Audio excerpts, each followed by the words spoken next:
So first of all, I want to acknowledge the Indigenous owners of the land that we're meeting on tonight, the Wurundjeri people, I believe, in this area, and acknowledge their elders past and present, and feel very privileged to be here tonight. And very pleased to be in a room with all of you hardworking people that either have businesses or support others. So just so I get to know who you are, how many of you actually run your own businesses? You're on main streets. Wow, so a good third of you. So how many would be in a support role so that you are supporting those in Main Street roles? Probably another third. And how many of you just come along because you want to learn more tonight? There's a few of those. Well, welcome. And I hope that tonight I can give you some really practical tips, some ideas that you can implement, some hopefully help you go a bit deeper in your knowledge and understanding of mental health, destigmatise mental health even further, which has been a very significant journey for us as Australians over the past 20 years.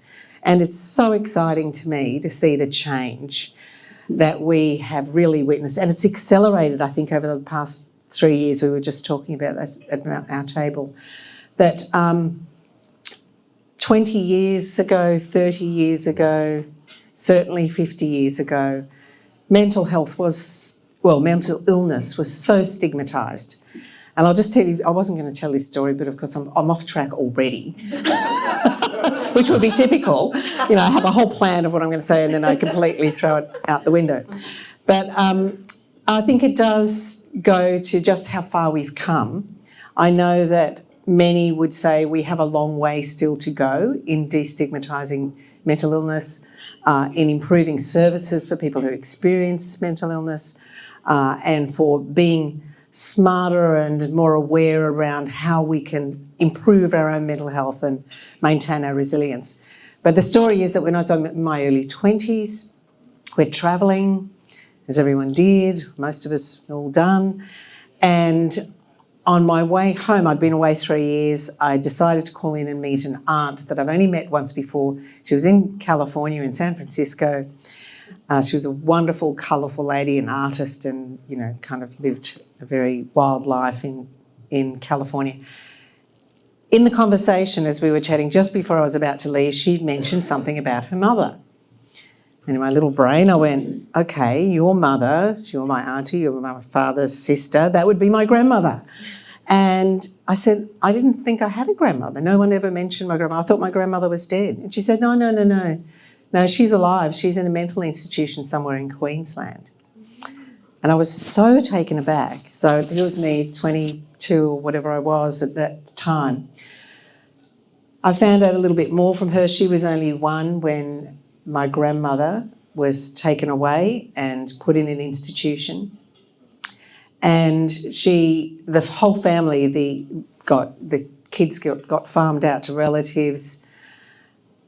My grandfather, I think, lost his job over it. He was a bank manager, and in those days, so this is in the 1930s and 1940s, if your wife had a mental illness, the stigma spread everywhere, and he wasn't able to maintain his job in the bank. So he lost his job, the children were all farmed out. So, and then no one really contacted her after that. So she was put in an institution and never got out. And that was a common story. So when I came back to Australia, I decided to try and find her. And it took me about a year, and I flicked through many telephone books, rang lots of people, followed trails, some dead ends, but eventually did find her. And she was still alive. She was in the wing of a hospital in outback Queensland, a place called Roma. If you've ever been out there, nods around the room, Roma. And she was 87 by then, and she'd spent her whole life in an institution. And what I dug through and understood in the end was that she had some kind of postpartum psychosis. Now, of course, that would never happen today. If you had experienced, postpartum psychosis or depression, you would get great treatment and be looked after. It's still a tough journey and it's still really difficult experience, but you certainly wouldn't be put into an institution and your whole family disown you. But that was not an uncommon story, and that's in my lifetime. So if you think about how far we have come, in really understanding mental illness and destigmatising it. It's extraordinary.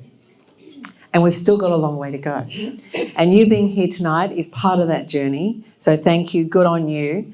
I'm sure you've got your own stories to tell. Almost everybody does. Mental illness is one of those things that affects all of us. And that's how I really planned to start the story tonight, was just talking about how mental health, the World Health Organization defines mental health as a state of well-being. Mental health is a state of well-being where we're able to cope with the ups and downs of life, we can work productively, we can contribute to the community, and we can maintain relationships. So it's on a sliding scale, just like our physical health is. When we're, and how many of us are in perfect tip-top 100% physical health at all times? Almost none of us. We have the ups and downs, and it's exactly the same with our mental health. On a sliding scale on the spectrum, what we're trying to do is maintain good physical health and good mental health as much as we can all day, every day. But life happens. We fall over and hurt ourselves and we're in pain for a while and we're not well. Or we catch COVID or some other weird lurgy that's going around. And that is life. And the same with our mental health. There are things, stresses and pressures, things that happen, losses, we lose loved ones, things happen in life that mean that we move down that scale. And that's where we need support and we need help and we need to be aware of our own behaviour, our own capabilities to look after ourselves and have a good suite of techniques and habits that help us stay well, and we know how to get back on track. The same with our physical health.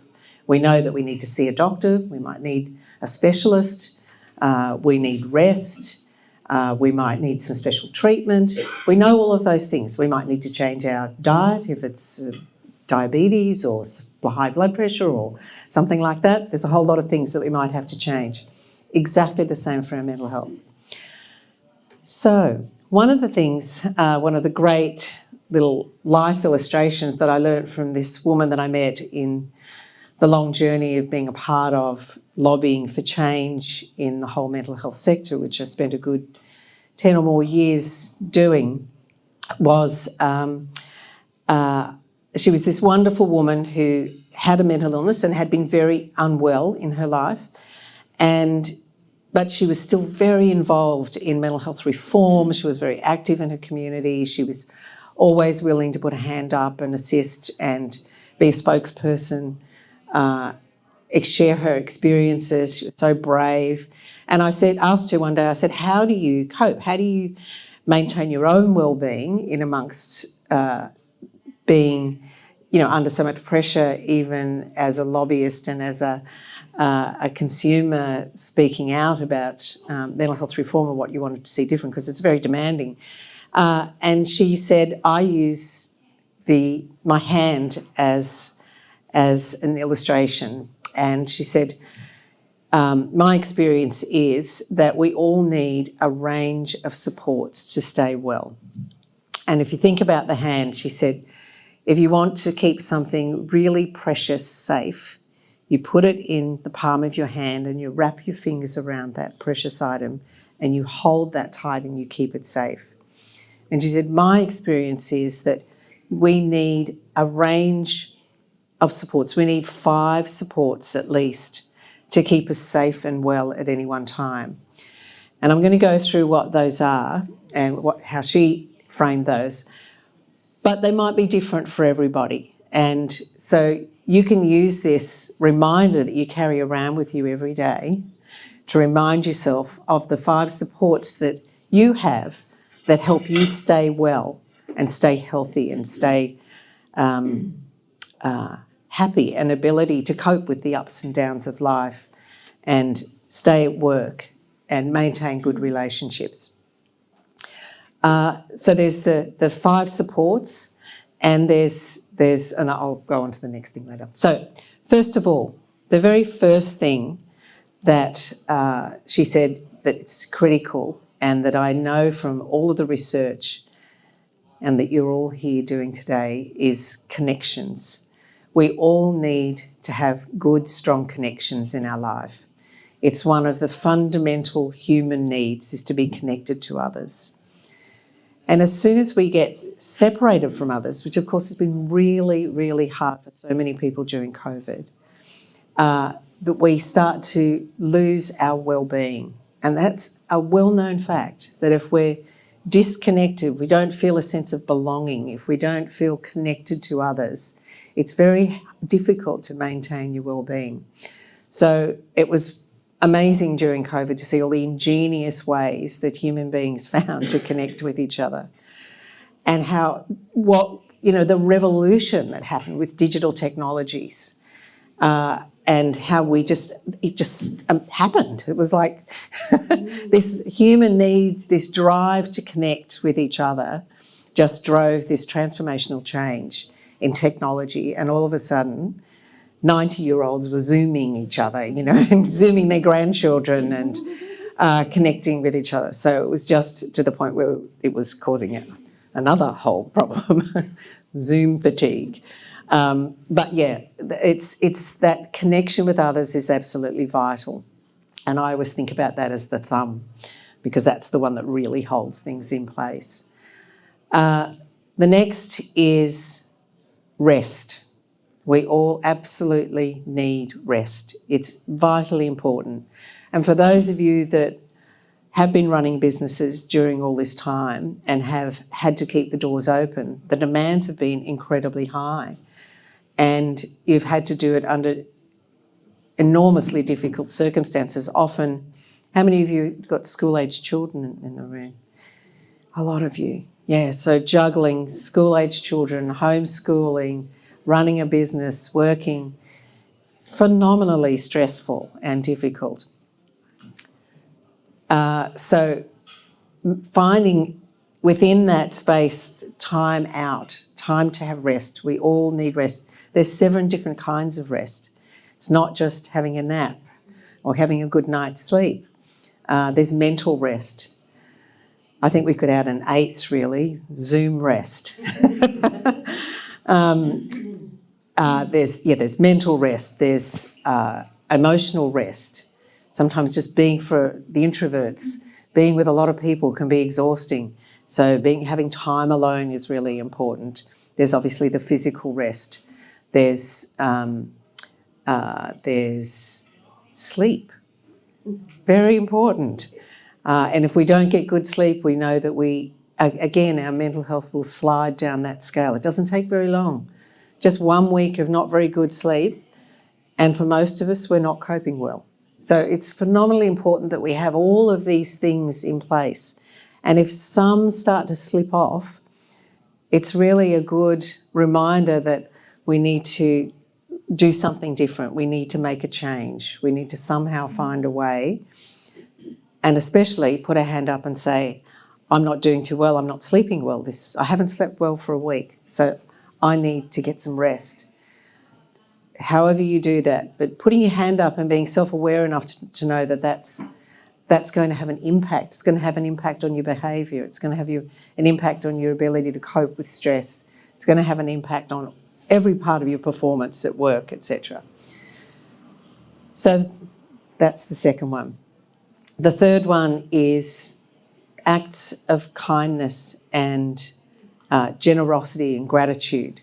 Incredibly important that we are not just doing for ourselves, but we do for others. As I said, the World Health Organization definition, so it's being able to contribute to the community, however small or large your community is. And this Main Street organisation is a part of all of that, and those of you involved in supporting others that have Main Street businesses, fantastic initiative, so important. Community is, just vitally important. I love the way community comes together in Australia. There's so many wonderful stories during COVID of just how community has supported each other. There was one, how am I going for time? Am I all right? Good, I'm writing down your 5 tips. All right. There's a wonderful story, and I can't remember which suburb, but there was a grandmother who helping look after one of the children. She was fortunate she lived in the same street when the lockdown was happening, and as her daughter and son-in-law. And so she was looking after her granddaughter, and she decided that she would take her granddaughter around the street, the block that she was allowed to walk around every day. And she wanted to connect in with the neighbours and see how they were. And she didn't know very many of them, but she knew a couple. So what she did was she bought a bag of oranges. It doesn't cost very much to buy a bag of oranges. And every time she saw somebody on the street walking, she stopped and offered them an orange and said hello and got to know them. And after a month or so of lockdowns, whatever it was, she knew everybody on that street and everybody knew her. And she had found a very simple, beautiful way to connect with others with that small gift, that small kind act. And it absolutely brought that community together, just that bag of oranges every couple of days. So it doesn't have to be complicated, but finding ways to give to others, to connect with others, show kindness, be grateful for the good things that we have. It's incredibly important for our own well-being. Again, research backs that up. There's a mountain of research, and Genevieve will hopefully back me up on that. She's got to give me a thumbs up. So where am I up to? I've got to remember now. We're up to number 3. Up to number 4. Yeah, I don't want to go to number 5. It's too early because that's my favourite. Oh, and the most important, exescapism, I call it, exescapism. So some way to escape out of your head, get into your body, some way to switch off. And it's different for everybody. And why I don't say straight exercise, I know for some people that's just anathema. They hate the idea of just exercise for exercise's sake. But to be able to have fun, to switch off, to however you prefer to do that, and it might be playing cards with your friends or Scrabble online or some way to switch off and have fun. Exercise, of course, is essential. We do have to move our bodies. We do have to get good fresh air, really, really essential. But however you find to do that, it might be dance, it might be just dancing at home around the kitchen with the music on, whatever you do, but it's really important to do that, and as far as possible every day. There's more and more evidence that we just have to move our bodies every day to maintain good mental health. And it's phenomenal how the research just backs that up over and over and over again. And in the early days when I first started in mental health reform, this just wasn't talked about. That was considered a bit woo-woo, woo-woo. Talk about exercise and mental health, because it was so much more clinical around our thinking around mental illness and mental health. We didn't really think of mental health on that spectrum. There was like this scary thing that over here that was mental illness that we put over, and we put people away and we hid away from it, and we didn't talk about it very much because it was all too scary. If we talked about it, I know we might catch it or something. There's all these funny stigmatising ideas and thoughts that were in our heads. But as we're learning more and more, we know the intersection between our physical well-being and our mental health. You can't have one without the other. There's no mental health without good physical health, and vice versa. They impact each other, and we know that. And lastly, but not least, is mindfulness. I'm a huge, and it doesn't necessarily mean meditation, but it's really starting your day mindfully and finishing your day mindfully. So that's the 5th one. I have a wonderful neighbour. She's 97, her name's Betty. She's an amazing woman. She was the mother of basketball in Australia, and she's had an extraordinary life. So she's 97, still supports herself at home. And when she told me that when she wakes up in the morning, she lays in bed and plans her day. She takes her deep breaths. She does a few little exercises, stretches her ankles, and does the feet turning one, does the wrist turning, and she plans her day. What am I going to do today to look after myself? What are the meals I'm going to prepare? Who am I going to call? She's got on her iPad. Who am I going to connect with today? Because she lives alone. So she's just amazing at looking after her own mental health and her own physical health. And she just has this mindful way of going about it. She's always thinking about what she can do for others. She knits toys to give to the children's hospital, still at 97, and raises money for them. She's constantly doing for others and thinking of things that she can do, even if it's a funny poem she'll write on her iPad. She's just a wonder. So she's an inspiration to me that really, even if you're isolated in your own home and you can't move out, it is a mindset.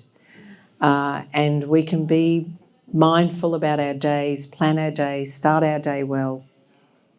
And the other mindful tip for you is to end your day well.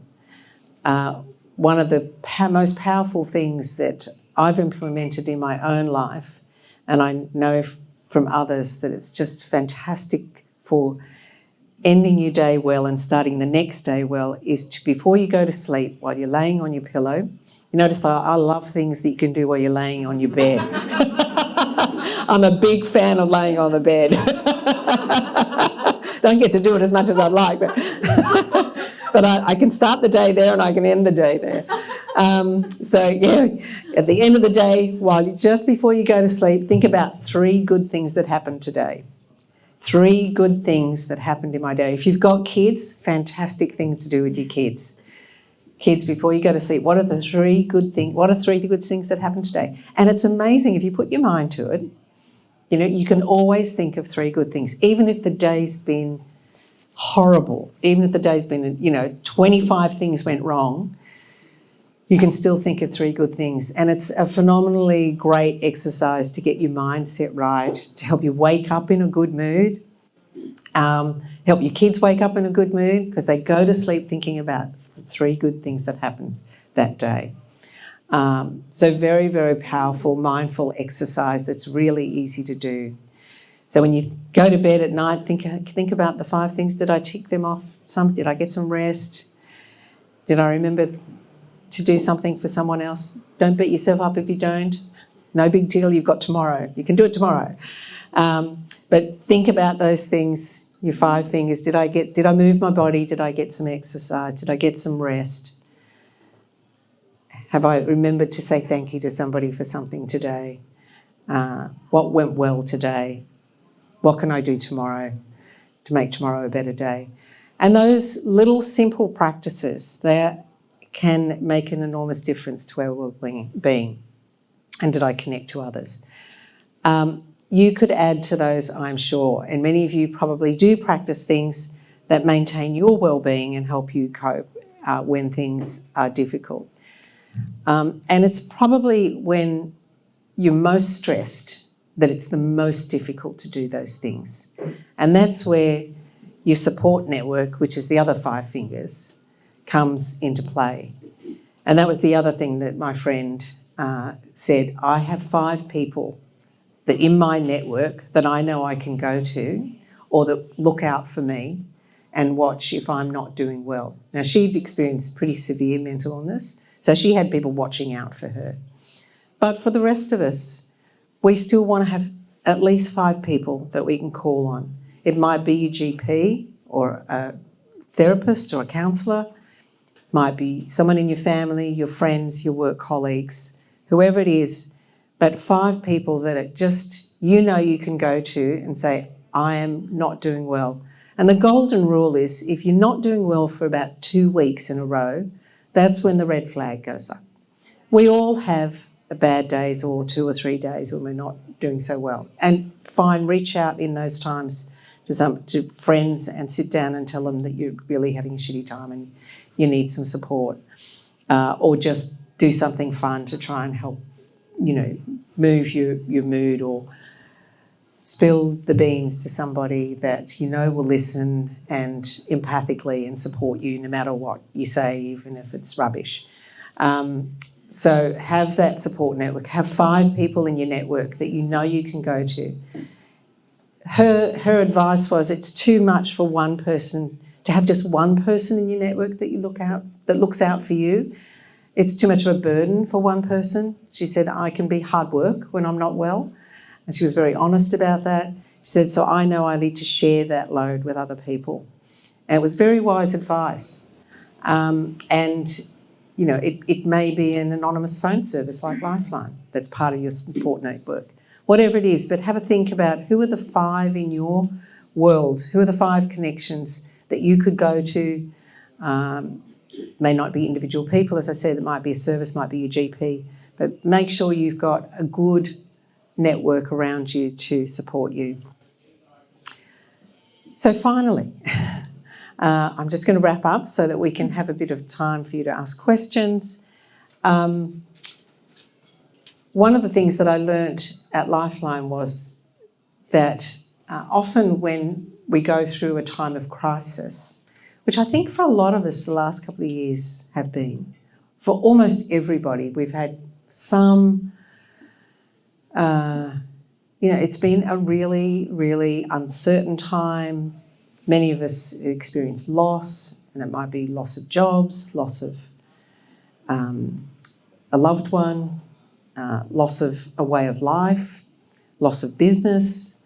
There's so many experiences of loss and difficulty that many have gone through over this particular time. And there's no doubt it's been a global pandemic. This is a crisis on a phenomenally large scale. And none of us really know where it's going to end. There's so much uncertainty. Many of you experiencing staff shortages on top of things, prices going up, petrol's going, all of these things. What I learned from particularly the callers of Lifeline was that moment of crisis was often a turning point where there was an opportunity for something new and something different. In the Chinese language, the 2 characters that spell out the word crisis in Chinese, the first character is danger and the second character is opportunity. And there is, for most people who've gone through any crisis in life, there's the other side of the crisis, which is the opportunity. And again, for the many, many thousands of callers of Lifeline, so many times when they go through a crisis or when we go through a crisis, there is always an opportunity for some kind of change, something new, something different on the other side. So one of the skills that I would encourage you that whenever you're going through a crisis is to look, where is the opportunity in this crisis? Because there usually is one, somewhere in that mix. You might not be able to see it when you're in the thick of the crisis, but then when you reflect back, you'll be able to see that was the moment when I was able to pivot my business, which has been said a lot, or I was able to change my frame of mind, or I was able to change my lifestyle and adopt better habits. Sometimes we have to hit rock bottom before we change. It's a sad fact of life for many of us. So remember that within every crisis, there's the other side of the opportunity. So to remember to look for that at that time. So I'm going to pause there so that we can ask some questions. Thank you very much for your attention.